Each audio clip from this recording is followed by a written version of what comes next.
ओम नमः शिवाय। आप सभी मित्रों का मैं मुकेश कुमार मिश्र अपने चैनल एस्ट्रोलॉजी एंड आयुर्वेदा में हार्दिक अभिनंदन करता हूं।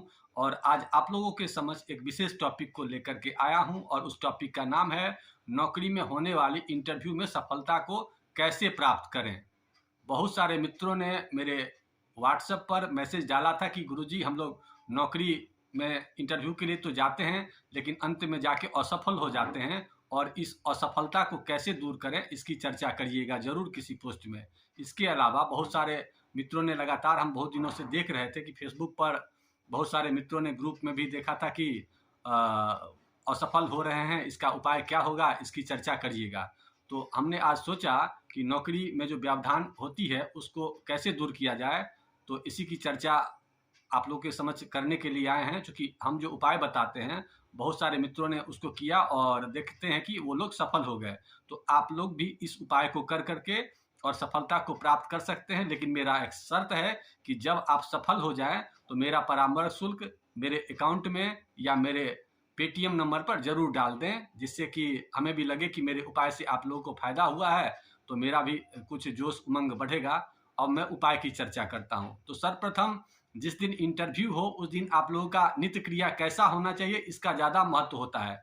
क्योंकि जिस दिन इंटरव्यू होता है उस दिन के स्वामी उस ग्रह के देवता होते हैं। अतः जिस दिन इंटरव्यू हो उस दिन आपका नित्य क्रिया सबसे पहले यह होना चाहिए कि ग्रहों के राजा को प्रसन्न करना है। तो ग्रहों के राजा सूर्य को माना गया है, तो सूर्य को प्रसन्न करने के लिए सूर्योदय से पूर्व जरूर उठना है। नंबर 1, उठने के बाद नित्य क्रिया से निवृत्त होने के बाद स्नान करने के बाद आपको सूर्य का दर्शन करना है। सूर्य अगर उगते हुए दिखें तो प्रणाम कर लीजिए, अगर नहीं दिखते हैं तो भी ध्यान के रूप में उन्हें प्रणाम कर लीजिए।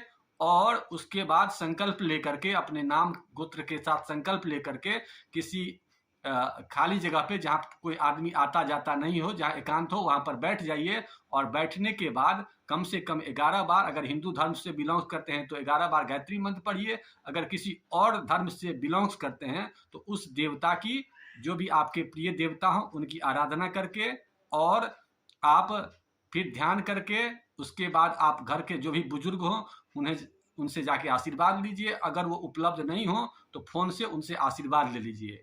इसके बाद आपको ये ध्यान रखना है कि कपड़ा पहनने में विशेष ध्यान रखना है। क्योंकि होता क्या है कि जिस दिन हम लोग इंटरव्यू देने के लिए जाते हैं और अगले आदमी के सामने जो जाते हैं तो उसमें अगर हम लोग अपने निगेटिव कलर को पहनते हैं तो उसका आपके जो इंटरव्यू लेने वाले व्यक्ति हैं तो उसका उन पर खराब इम्पैक्ट होता है। अतः मेरा ये मानना है कि आपके कुंडली में जो भी ग्रह निगेटिव हो उस ग्रह के कपड़ा को नहीं पहनिए। इसमें मुख्य ग्रह की विशेष प्रधानता होती है, लग्न की विशेष प्रधानता होती है, राशि की विशेष प्रधानता होती है। अतः अगर आपका जो भी मजबूत हो ग्रह, उस ग्रह का कपड़ा पहनिए, कोई दिक्कत नहीं। लेकिन जो निगेटिव प्लानिट हो उसके कपड़े के कलर को पहनेंगे तो आपके इंटरव्यू में वो असफलता का मुख्य कारण होगा।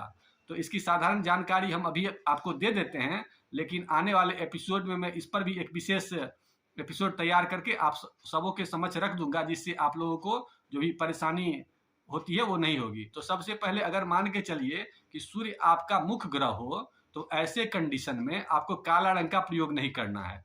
चंद्रमा अगर आपका मुख्य ग्रह हो तो ऐसे कंडीशन में आपको काला नीला का प्रयोग नहीं करना है। मंगल मुख्य ग्रह हो तो ऐसे कंडीशन में भी काला नीला हरा का प्रयोग बिल्कुल भी नहीं करना है।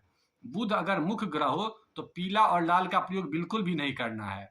इसके अलावा गुरु अगर मुख्य ग्रह हो तो ऐसे कंडीशन में काला का प्रयोग और हरा का प्रयोग बिल्कुल भी नहीं करना है। इसके अलावा शुक्र अगर मुख्य ग्रह हो तो पीला का प्रयोग और नारंगी रंग का प्रयोग नहीं करना है। शनि ग्रह अगर मुख्य ग्रह हो तो ऐसे कंडीशन में आपको पीला का प्रयोग नहीं करना है। इसके अलावा आपको नीला का प्रयोग कर सकते हैं और साथ ही साथ नारंगी का प्रयोग शनि अगर मुख्य ग्रह हो तो नहीं करना है।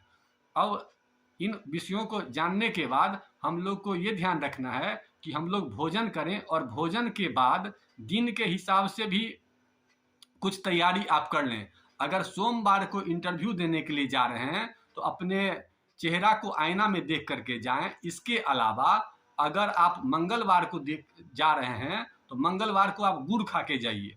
बुधवार को इंटरव्यू देने के लिए जा रहे हैं तो थोड़ा सा धनिया खा लीजिए। और अगर गुरुवार को इंटरव्यू देने के लिए जा रहे हैं तो थोड़ा सा जीरा का प्रयोग लिया कीजिए। अगर शुक्रवार को जा रहे हैं तो थोड़ा सा जौ का प्रयोग कर लिया कीजिए, और शनिवार को जा रहे हैं थोड़ा सा अदरक का प्रयोग कर लिया कीजिए। और अगर सूर्यवार को माने रविवार को जा रहे हैं तो ऐसे कंडीशन में आप पान का प्रयोग कर सकते हैं।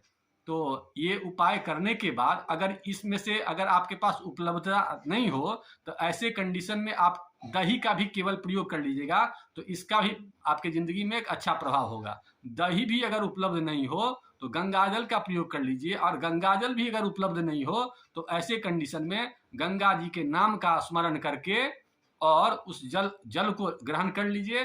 तो आपके जो भी बाधा आ रही है उस कारण से, तो वो बाधा आपको वहीं पर समाप्त हो जाएगी। इसके अलावा आपको ध्यान क्या करना है कि यात्रा करने से पूर्व 2 सामान को आपको तैयार करके और अपने पॉकेट में और अपने बैग में रख लेना है। एक तो कुछ इलायची, 2-4 इलायची अपने पॉकेट में रख लीजिए। इसके अलावा आपको 1 बोतल पानी अपने आसपास या तो घर से ही ले लीजिए, नहीं तो रास्ते में कोई बोतल वाला खरीद लीजिएगा।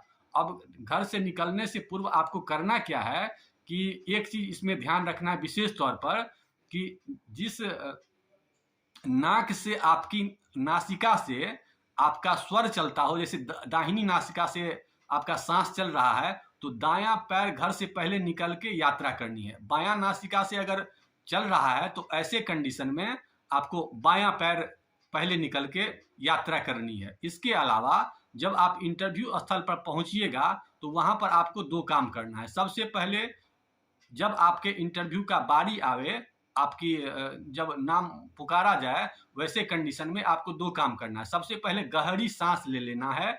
गहरी सांस लेने के बाद आपको पानी पीना है, और पानी पीने के बाद जो इलायची आपने अपने पॉकेट में रखा है उस इलायची को आप ग्रहण कर लीजिए।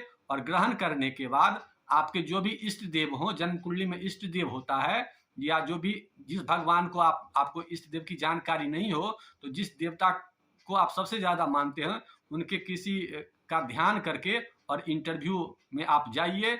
और मैं उम्मीद करता हूं कि इन उपायों को अगर आप आराम पूर्वक, शांति पूर्वक करेंगे तो 100 में से 99% लोग सफल होंगे।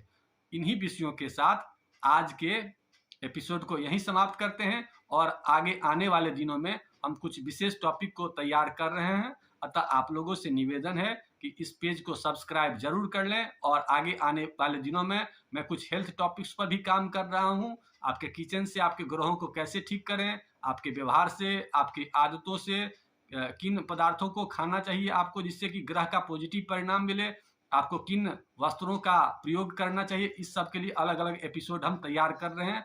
आगे आने वाले दिनों में मैं इस सब के लिए भी पोस्ट बनाऊंगा और आप लोग देखेंगे और आप महसूस अच्छा करेंगे और आप अपने भविष्य को उज्जवल कर पाएंगे। इन्हीं शब्दों के साथ आज के पोस्ट को यहीं समाप्त करते हैं। आप लोगों ने कि अगर आप अपनी जन्म कुंडली का विश्लेषण करवाना चाहते हैं या ज्योतिष शिक्षण लेना चाहते हैं तो आप हमारे से कांटेक्ट जो नीचे नंबर दिया रहता है उस पर संपर्क करिए।